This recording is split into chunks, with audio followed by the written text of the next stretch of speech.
ለማደለብ የተመረጡ በጎች ናቸው።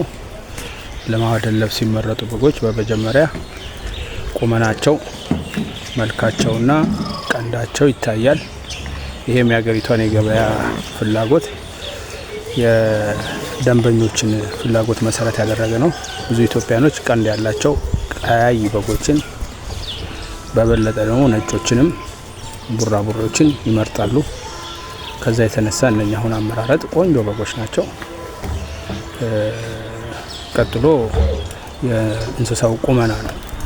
ቁመና ወሳኝ ነገር ነው። በእንስሳት ወይም በበጎች ማደለብ ውስጥ ከፍ ያሉ በጎችን፣ አጥንተ ሰፊዎችን፣ ረጃጅሞችን መምረጥ በተሰጣቸው ጊዜ ውስጥ ትላልቅ ክብደት እንዲኖራቸው ያደርጋል። ይህም በነጋዴዎቹ ተመራጭ ያደርጋቸዋል።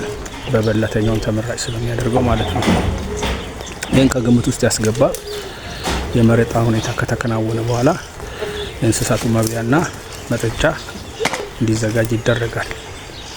እንዲህ እያለ ነው በእንስሳት በበጎች ማደለብ ውስጥ መሰረታዊ የሆኑት ጉዳዮች ማሟላት የምንችለው ማለት ነው።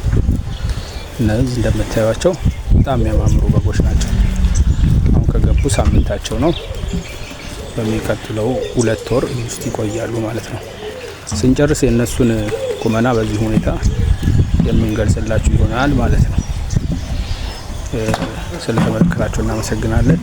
ጥያቄ፣ ኮሜንት ካላችሁ፣ አስተያየት ካላችሁ እንቀበላለን። መልካም ጊዜ